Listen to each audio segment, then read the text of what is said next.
So hello everybody, welcome back. I hope that you like this video and that you find it helpful somehow. So anyway, grab your coffee, and if you wanted to share one with me, we'll add it. Links for that down below. And we are going to be talking right now about the life settings and the game levels and all of that. And the first thing that you want to understand about hard times and about life and about everything obviously has to do with yourself. Now, the environment in which you develop, I will be talking about that separately. But when you are going to enter a video game, the first thing that you select is your character. So we are going to start with that one.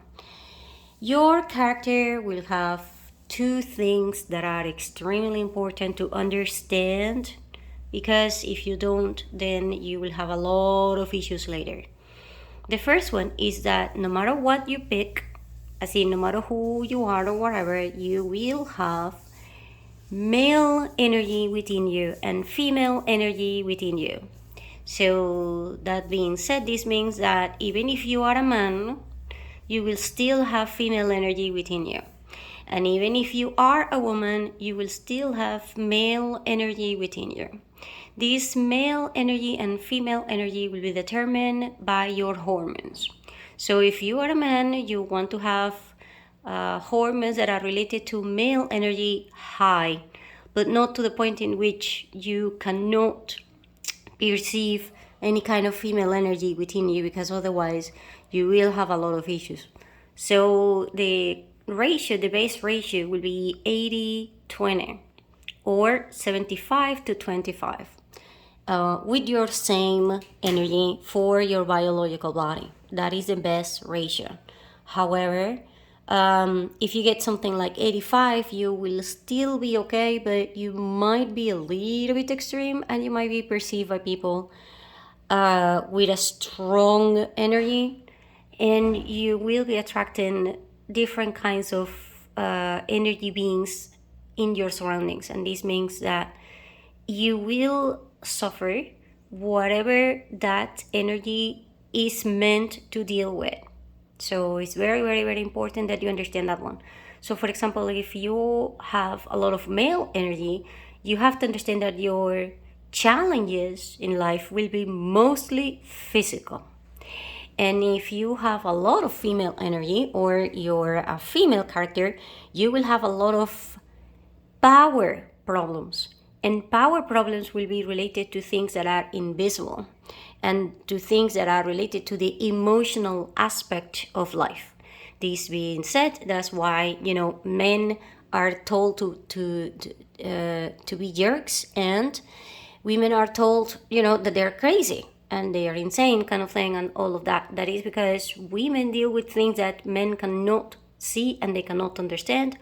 And women, when they are faced with realities, most of the times they would like to either adapt it or change it, and somehow that doesn't work out a lot in terms of your life purpose, and at the same time your life mission, kind of thing, because life is about connections. And if you're going to be only physical, you will probably have a lot of issues in terms of making the connections. And so that's why you want to understand this one clearly. You also want to understand that within all of us there is light energy and there is dark shadow or dark power. We have seen that, I have mentioned before, that we have a lot of dark or shadow energy. That is because this power, it can be channeled into energy. However, shadows and darkness per se, they do not have energy. They actually have power, which is entirely different.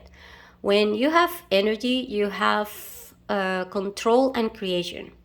When you have power, you have destruction and you have chaos.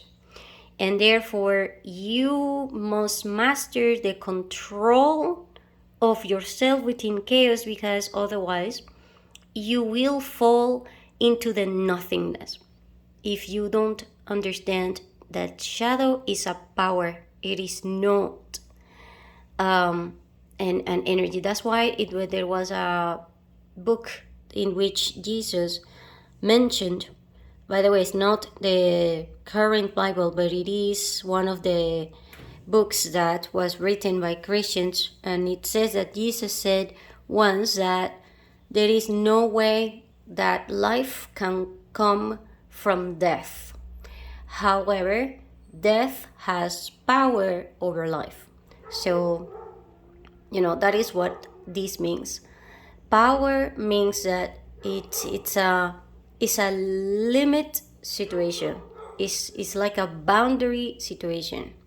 And therefore, you want to understand that these two things are managed by your own choices and your patterns, okay? They will not be just because you have a life or is unfair or whatever it is. This one will be created because of all of the things that we either consciously or unconsciously make out of these two combinations. So I'm going to explain this one because you want to write it down. This one will take you, I don't know, I hope that it doesn't take you years or decades to master, but quite frankly, it probably will. Let's say that you have a situation in which you are about to die. So, I don't know, let's say that you had an accident or whatever it was, and now you're facing death. Here is the two choices and the two differences.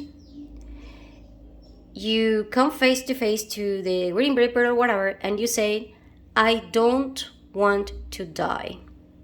Now, when you say that, then you are thinking that this is a light energy, because obviously, if you don't want to die, that means that you want to live. But that is not truth. You not wanting to die is not the same as you wanted to live.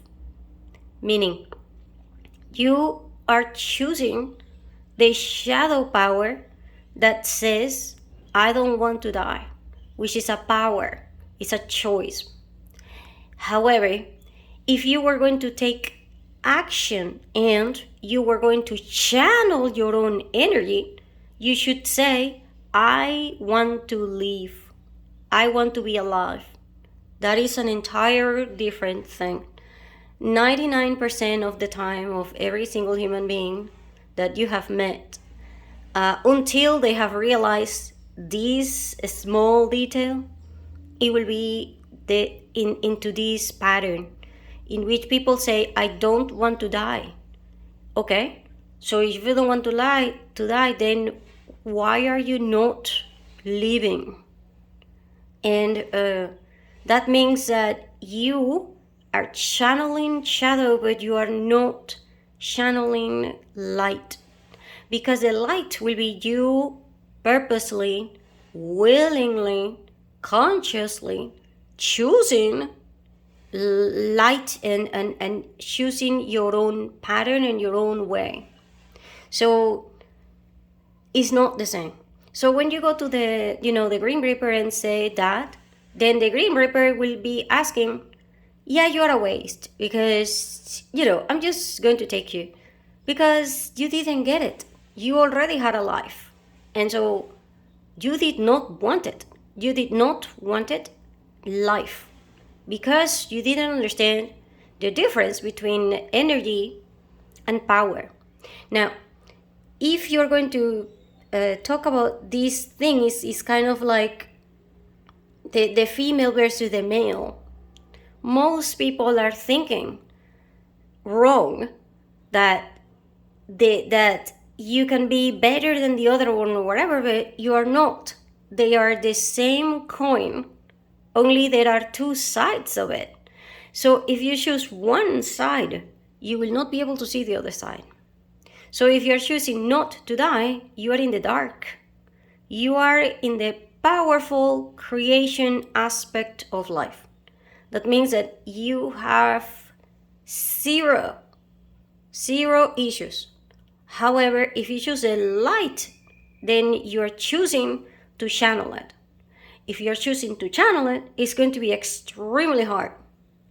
The reason being, well, you gotta control it, you gotta understand it, you gotta manage it, you gotta figure out what type of energy it is that you want in your life. And there are 13 types of light that we as humans can master. And right now we only have, been able to master not even one. So yeah, it is hard, because if you're going to be in charge of the light energy, that means that you're in charge of your life, and that means that you are in charge of whatever outcomes you are getting, regardless of the environment. Because light does not care about what the hell shadow is saying. Light is light, and it will overcome shadow no matter what. However, you gotta choose it, and you gotta channel it, and you gotta understand that this is an energy. That means it is controlled by your conscious, not by your unconscious. And if you have fears or you have a lot of issues that are dark, then your conscious cannot be present. Precisely because that means that there is a huge power there. This is also why a lot of people cannot master law of attraction and a lot of other stuff. That is because you are focusing on getting the light, but you don't understand the difference between energy and power. And if there is a huge power holding you back because you're saying, I don't want to die, what you're getting is actually the death aspect. Because you just said, I don't want it. Yeah, but if you don't want it, then what are you doing in the shadow aspect? You should be in the energy aspect so that I can change it. And that is important, because the shadow aspect is meant to retain you. The shadow aspect is meant to show you possibilities. The shadow aspect is meant to show you all kinds of things that are not there. They are basically ghosts, and that is why females are associated with this one.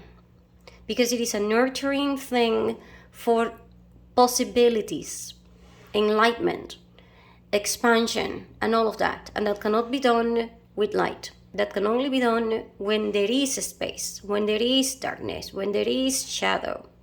And in all of those aspects, there is a lot of power. And this is also made so that you can exercise and you can learn about your own free will. Okay? These two things, we all human beings have it, but we don't understand it.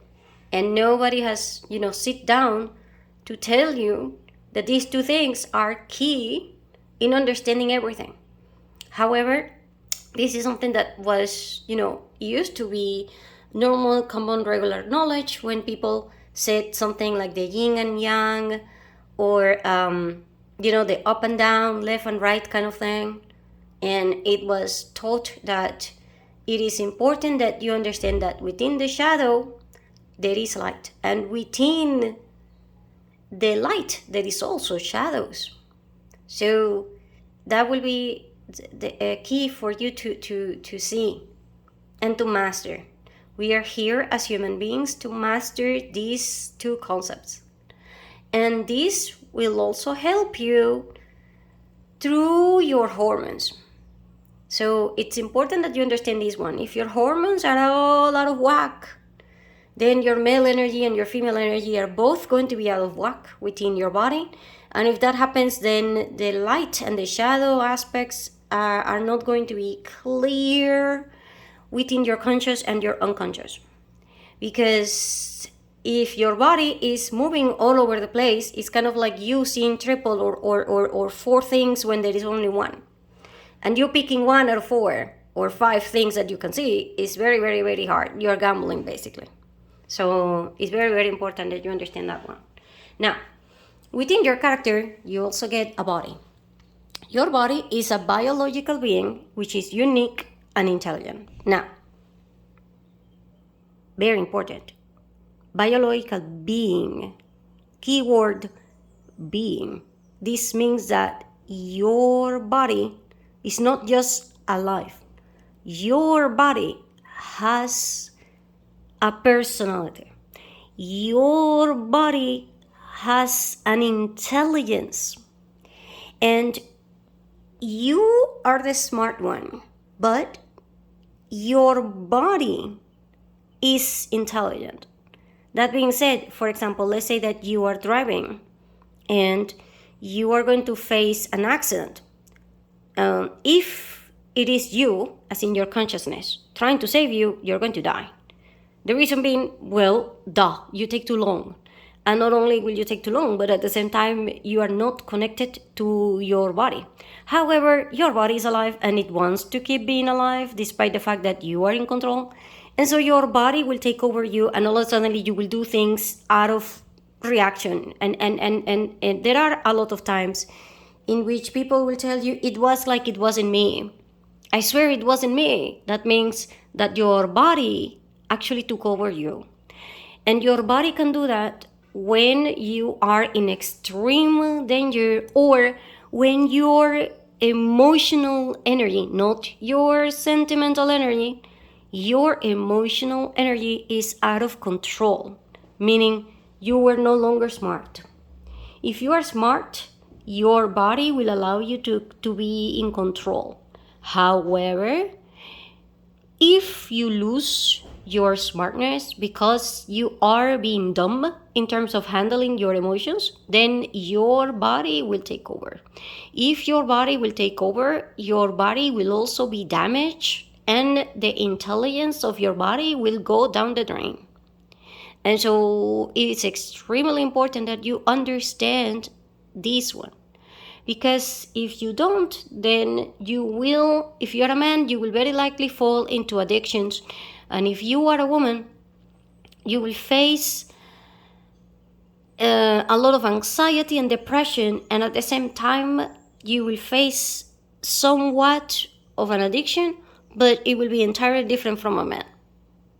And so your body will be against you because you chose not to let it be. So you want to be kind with your body because your body will reject you. There are times in which your body will reject you. So for example, if you have been working or overworking and you're like, I need to do this, and this, and then your body goes, nope, I need to rest. No, I need to rest. There will be times in which your body will tell you, I am tired. So I have a question. If you're an energy, do you think energy is ever tired? The answer is no. However, energy will be leaking. So what happens? And then there is, there was a movie, a very interesting one, by the way, in which there was an alien being that was, trying to be in the planet and whatever. And he said, my body feels tired. I am not tired. That being said, this means that these men understood that your conscious is not within your body. And we understand this to a certain point, and that is why a lot of people will tell you, I am not my body. But my body is here. My body is containing my consciousness. This means that this being is intelligent and is unique, and it has a personality. That is also one of the reasons why, despite the fact that you might be kind and sweet, there are people that you go out and then you're like, I got a headache and I don't understand why, just because I'm near this person. Yeah, that will be because your body is telling you, get out. Not because you want to. I mean, for all I know, this person might be your best friend or whatever, but your body is like, no, I'm leaving. So your body has a sense. Your body can even tell you when somebody is looking at you, despite the fact that you are not looking. Did you know that sensation that 99% of people can have experienced at least, several times in their lives? When you feel that somebody's looking at you, despite the fact that you look everywhere and you cannot see them, that's because your body is telling you danger. And your body is telling you someone is looking at me. Your body is talking to you. So you want to understand your body. And you want to understand that you're not supposed to hurt your body. I mean, we already hurt them a lot. We abuse our bodies a lot because we keep consuming poison almost every day.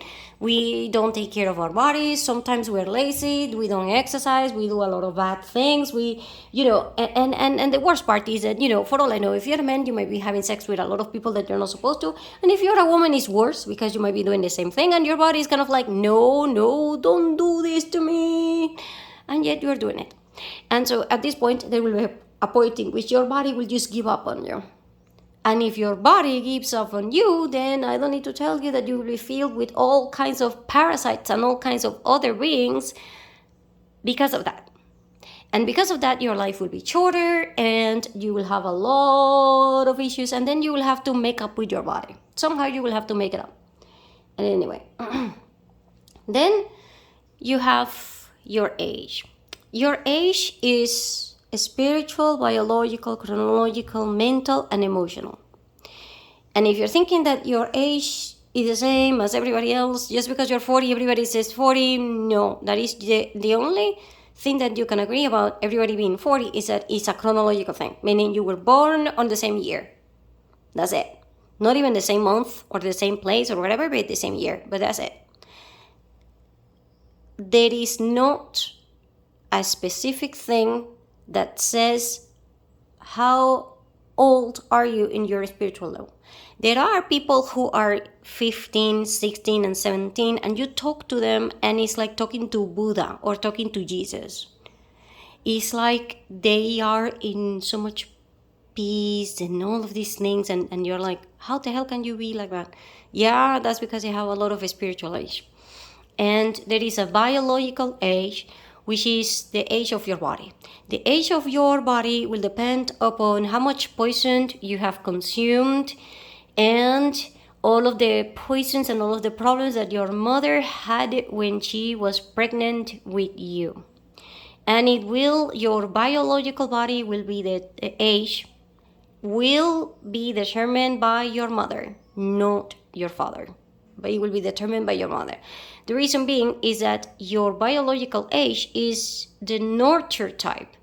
And if you're going to think about it, the nurturing type, who is going to nurture you? The one that is carrying you, meaning your mom. So if you're nurturing, is going to be kind of like, I was pregnant, but I was always scared or tired or whatever, then your biological age will be affected by that. However, if your pregnancy was, I'm with my husband and I'm cool and, I was happy and all of that, then your biological age, as soon as you are born, will be impacted by that as well. That is also one of the reasons why you need to be on the lookout when you're pregnant. And if you have a wife that is pregnant, then you want to understand what is happening and you want to help so that the baby is born with an extreme biological age for them. And so then you have a mental age, and then you have an emotional age. Mental age is kind of like, I'm 40, but I'm acting like a 5-year-old because I do tantrums. Yeah. Or I am too pissed and I'm always doing things just because I want to and I don't care about anything else. Yeah, that's an emotional age. An emotional, roller coaster process in which sometimes you can act like you're tired and sometimes you go kind of like that. So the age is going to show in your body in two sides. That is also one of the reasons why when you see people, they are not symmetrical. When they are symmetrical, they will be more attractive because you can tell that there is a coherence in the two ages. But your left side will show the female side of you, and your right side will show your male side of you. That is to say that you should manage both of the energies, but obviously with your consciousness being mostly within your own thing. So if you have issues, that's why a lot of people will be kind of like, I'm walking, but I'm walking more towards, like inclinated or limping to my left side. And the worst part is that you cannot see it. Other people will be able to see it, but you might not be able to see it unless you study the Alexander technique and unless you have someone like your best friend or somebody talking to you honestly about how is it that, one side goes one way and then another one is not. Then you have your name, which you should know what your name means and why did you pick, why was that name picked for you and things like this. And then there is your ancestors line. Your ancestors line will be two things. It will be about your last name and your bloodline. And there was a time in which there was a subject. If you were born in the 18th century or in the 19th century, you will probably study in heraldics, as in your ancestors line. If you study your ancestors line, you will understand a lot of the issues. And right now, this is being studied not through heraldics and all of those things, but it is being studied through the family constellation problems, or the family constellation issues, or the family constellation processes. There is a lot of people that are doing that. A lot of people think it's just, a wishy-washy thing or whatever. But it is important that you understand where you're coming from, because whatever your parents had as an issue, you will experience that double. And this means that at this point, if you choose to reject your parents, that means that you are rejecting your bloodline and you're rejecting your last name. You will be rejecting their karma, but you will also be rejecting their dharma. And a lot of people, like especially people who are 25, between 20 and 35 right now, they are rejecting their parents. The reason being is that they are tired of their ancestors' line and they want to make it on their own. Problem: if you are going to walk on your own, you must have a foundation.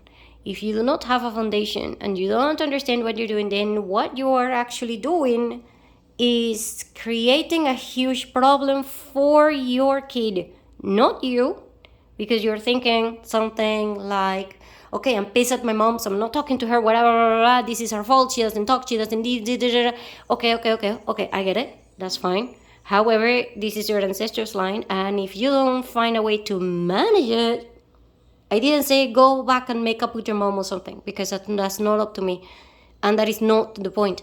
The point is, understand that there is an ancestors' line, and your ancestors' line is in your bloodline. You cannot reject your own bloodline. If you reject your own bloodline, it means that you are going to change it. If you want to master this, you must understand heraldics. And you must understand a lot. Because otherwise, if you don't, and you just go kind of like, I'm rejecting it, okay? So if you don't reject it, the universe will be kind of like, okay, what are you? Are you accepting it? So you are wishy-washy. You are the one who is wishy-washy. Because I just told you, not wanting to die, not the same as wanting to live. Not the same. Same thing happens here.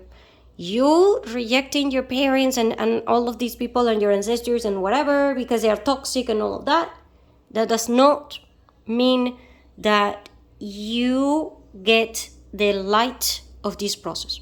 And if you don't get the light and you don't get the power from the shadow process, and you just go kind of like, I'm rejecting you, and you get out, I don't care, yeah, then your kids are the ones who are going to have to deal with all of those problems. And on top of that, they will have to deal with your running away and your rejection. That means that your kids are going to have double the issues. Not because of you or because of whatever. And I'm not saying go and fix the problems with your toxic people, because that's not how it works. It works by you understanding your ancestors' line. That does not mean accept it. That does not mean, get it out or whatever it is. It just means manage it. If you want to manage it, it means understanding.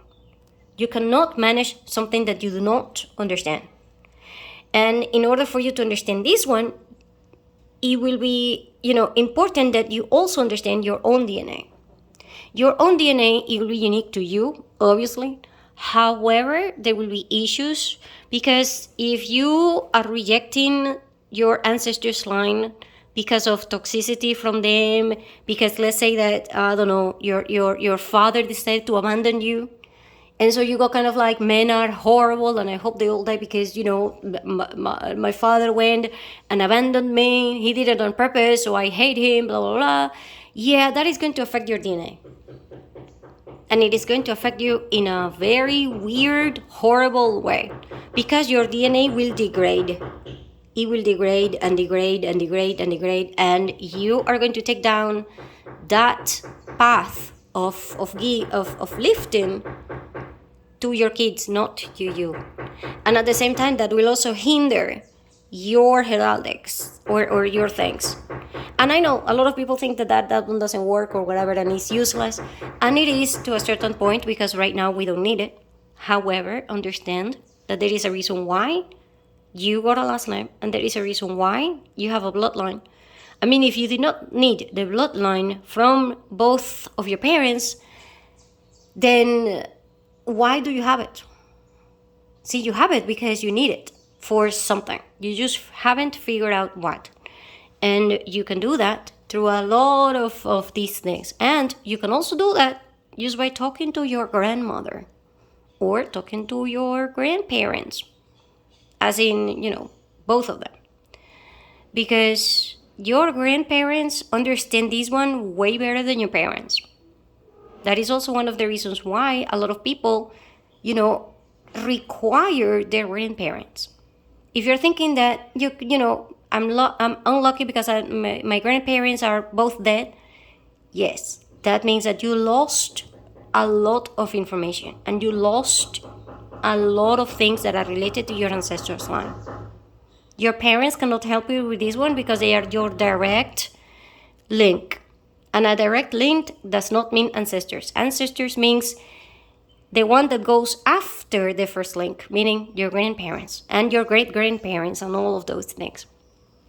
Now, in your body, you will also have your personal preferences, as in, how you want to make up your hair, how you want to dress, how you want to, paint your nails, if you want to, how you want to have accessories, tattoos, or whatever it is.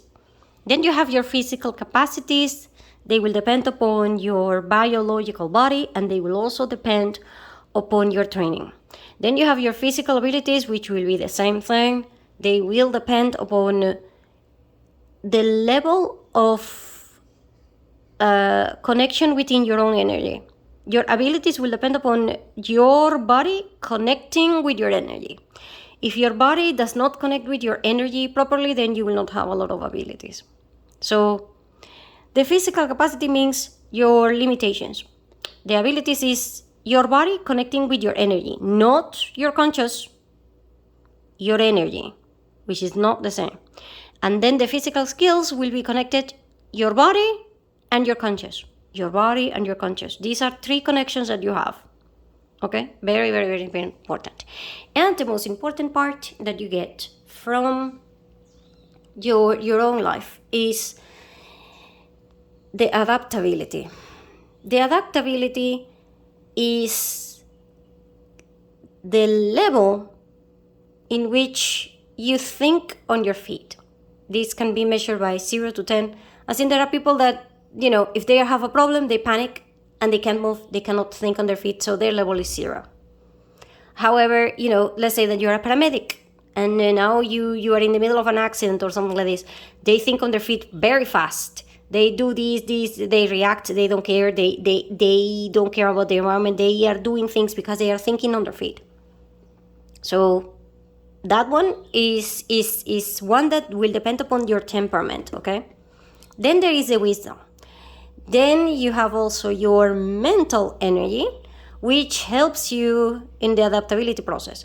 If you do not sleep properly and you do not rest properly, your mental energy will be drained. And then there is your emotional energy, which obviously will depend upon your personality. And at the same time, it will depend upon what you are eating. I'm going to tell you right now, for example, let's say that you are going to go and meet a judge. And the judge is supposed to rule about, I don't know, let's say a money amount, okay? If the judge is hungry, then the amount that you are going to be fined with or whatever is very likely going to be high. However, if that person is, filled, they don't feel hunger, they don't need to go to the bathroom, and they are okay, meaning their digestive system is perfect and it's on balance, then the amount of fine that you're going to have is very likely going to be fair and square. The reason being, it was proven by psychological studies and it was proven by everything. The food that you have will have a huge impact on your hunger levels and obviously on your emotional energy level. And people who are hungry, they cannot think. They just can't think. And so it's important that you understand this one. Even the small amount of hunger can make you feel a little bit anxious. And this can be trained. This can be trained by you understanding how to do fasting and by you understanding how to do a lot of things. And that is why a lot of people are turning into fasting and into the nutritional aspect of things and all of that. Because this, if you understand this one, you can increase your adaptability. You can also increase the levels of everything surrounding the adaptability process, which means that you will attract and you will manage your resources way, way, way better than everybody else. Because you train this one. And when you train this one, you also train this one. When you train this one, you train this one. When you train this one, you train this one. And all of them are connected. Because if you're hungry, you're probably not going to be able to sleep. However, if you're fasting and you understand what you're doing and blah, blah, blah, then you are just exhausted and you fall asleep and you might be able to even sleep better because now your toxins are getting out of your body. And so one way or another one, they are all connected. And so this one, your temperament, you might not be able to do a lot about that one. That one is just something that you're born with. I mean, you cannot force yourself to become a paramedic because it will kind of like, I hate blood, and if I see blood, then I panic, and then I might be able to faint. That is just something that, it goes within you. Okay? Your temperament can be measured by the Myers and Myers test. Okay? Very, very, very important. You can do the Myers and Myers test online, and you can find out how much you can think on your feet based upon your temperament. Maybe you're in the wrong profession. Maybe you're in the wrong, social circle. Maybe you're in the wrong everything, and that is because you are a fish, but you're trying to fly. Or you're a bird, and, you're trying to dig a cave and be inside, in the middle of the mountain when you should be flying. So your temperament, very, very, very important, okay, to determining a lot of things. So anyway, I just hope that this video was helpful somehow. And thank you for watching. See you again soon.